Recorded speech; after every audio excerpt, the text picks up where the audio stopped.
Hi everyone and welcome to our new Houzz webinar. I'm Vanessa Walker and I'm the editor of Houzz in Australia and New Zealand. Today we'll be talking about the highlights of the Maison Objet show.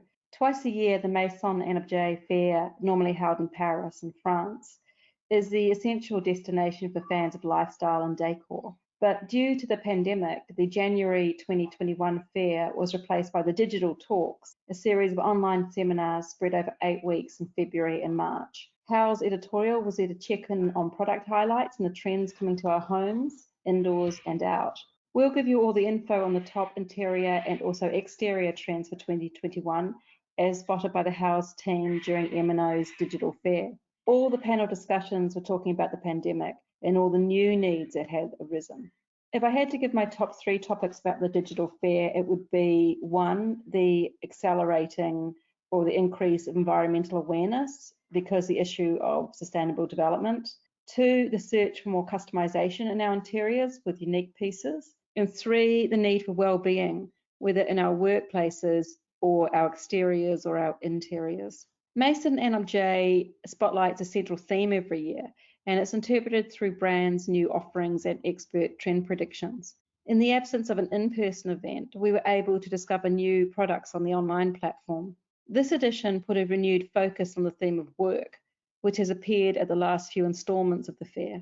This year, there was the added impetus of the evolving world of work and its entry with a vengeance into our interiors because of the pandemic.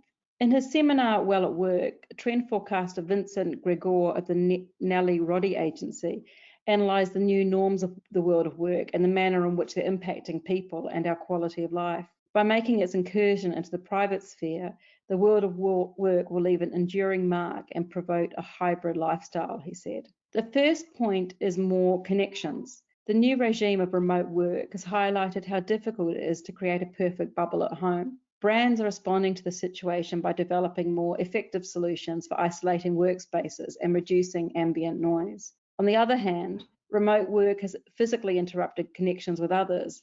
Gregor is in favour of anything that could redraw connections in our new workspaces.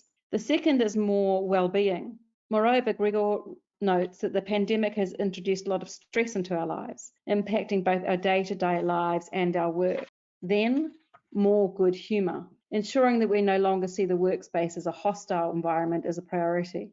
To do this, we can spoil ourselves with tailored and ergonomic furniture. He advises reaching for humour in the form of fun objects such as the Karamaru fruit stress ball from H Concept. He also notes the importance of relaxation. We can also take pleasure in joyful decor, for example with a colourful accent with a home office collection from Cider, or by introducing wallpaper or choosing tailored furniture. The last point is more fluidity. In the end, we need to find a little ease, a little fluidity after having had to feel our way to new workspaces and processes. As he says, the pandemic obliged us to change places and to be more flexible, and we ourselves are eager for new workspaces that adapt to our moods. So let's move into the upcoming new trends in furniture. In a seminar entitled Premium Design, Elizabeth Lareche, the director of the eponymous site agency, highlighted the 4 main themes running through furniture design this year. This is always one of the most anticipated events at Maison Objet. The first theme is called Organic Luxury. Lareche observes that current penchant for organic style with rounded forms, inspired by nature and effects mimicking nature. From curly wool seats like clouds, from inside her land to zen closed peg shapes like pebbles from Naomi, nature is more than ever a source of inspiration. The second is urban graphic.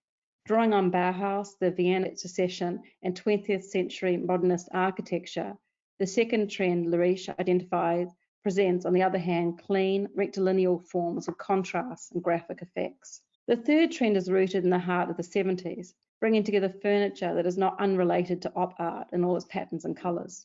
The attraction of vintage items and these years of freedom, the triumphant return of the Togo sofa from Ling Roger, 1973, is emblematic of this trend. It responds to our current need for comfort and letting go. It is on the right of the screen. We're currently searching for a lifestyle that is less formal, more relaxed and convivial, Lareche says. The last thing is simplicity and zen.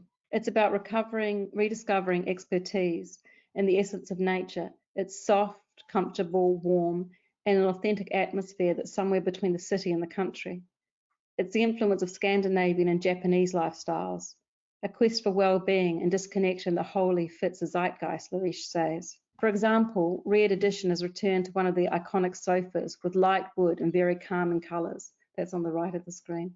Whether in form or material, this new furniture draws its inspiration from nature, as discussed above. Its trends respond to a need for well-being and slowing down our daily rhythms by looking backwards, consuming less, or simply taking time. Finally, this trend also emphasises craftspersonship in opposition to industrial production. I'd also add that it's about finding unique pieces or limited editions, and it can be via handicrafts, upcycling, or second-hand products. Talking about second-hand, I want to highlight a sentence that Charlotte Cadet, co-founder of Silenci, one such marketplace in France, says. The first reason for buying on Silenci is to find a unique object while adopting a sustainable approach.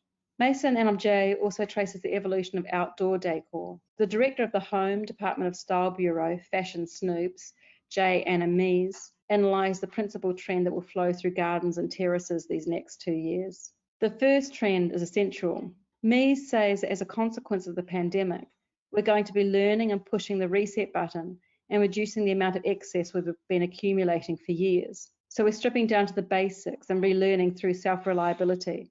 What we're really looking at is design-wise is the breakdown to the foundation when it comes to things like actual furniture. It gets back to the basics. The next trend is rebirth. It's another powerful outdoor trend, and it's the desire for reconnection with nature. It's visible in products made out of natural materials and where manufacturing methods tend towards artisanal. I think that the majority of people are very well aware of how we got into this pandemic, and it was because we were abusing our resources that Mother Nature has given us. We're not working with the environment to strengthen both of us, Mies says. The third trend is called nourish. The trend forecaster also sees the importance of objects, both in the home and in the garden, that rejuvenate us and invite us to meditate and do whatever is good for the spirit, the body, and the soul. One of our most innate and nurturing sensations, the tactile experience, is also really important, Mies says. She highlights plush cushions and soft materials such as the velvet. The last trend is liberate. The garden is also the stage for the liberation of the individual confined for too long at home. All we need are more tailored objects to respond to our need to express our personalities. Mies says, so we're really going to be counting on brands to provide the tools that proactively empower us to contribute to social and creative issues worldwide. The fair also addresses the trend of sustainable production and consumption.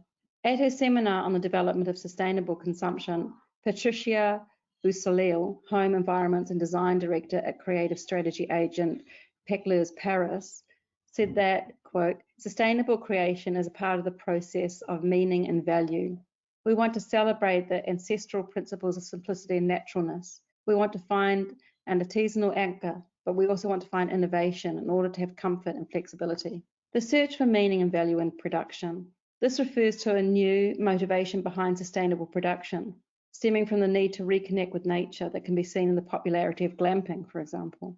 The quest for meaning also includes a desire for an improved quality of life, with a desire to live well and eat better.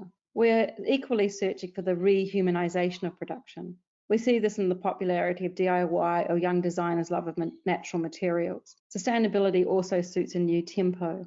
We create products so that they last longer through traditional life cycles by composing and recomposing them, or we make them last through a new understanding of care around the product.